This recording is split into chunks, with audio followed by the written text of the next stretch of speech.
100%. I feel like something I've struggled with a lot of my life. I feel like I had this realization maybe in like 2019. I was wondering like, man, why am I used to be so caught up on like, oh, I need to get rich. I need to get rich. I need to. Right. Yeah. We were there together. And I was like, I realized I was just thinking of myself as less than. Yeah.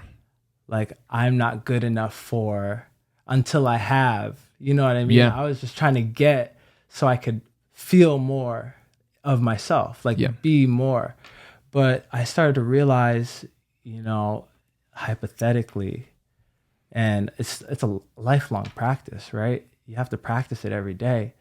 But I started to realize like, wow, I'm using these things to try and make me feel more, but it's not working. And reading Joe Dispenza and stuff like that, you start to realize that nothing outside of you is actually ever going to fill that void to make you feel like more.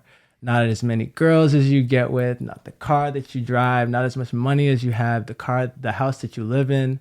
Nothing is going to make you feel whole until you decide to feel whole and like really be that energy. You know what I mean? That's the only way it can happen. I agree 100% with that. And it's like, that's the answer. But the key to unlock it is realizing what's holding you back.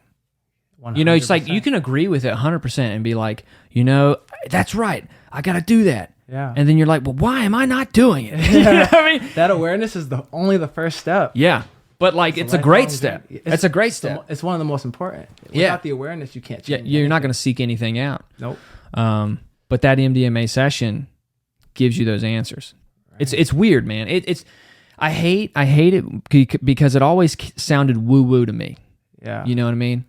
And then I found a guy who very prolific writer, and now he is a publisher. He publishes other people's books. But he was always talking about, he knew people who would do these psilocybin sessions and mushroom sessions or ayahuasca retreats, and they would come back and just be like, "Oh my God, we're all one," and blah, blah. And he was like, "Okay, cool, but I'm gonna see how you live after this." Right. And he said they would just kind of go back to living that same life. They don't make any different decisions. And then he had a guy on his team, in his business, who did MDMA therapy. With the person who published that book that was like 400 pages of firsthand accounts.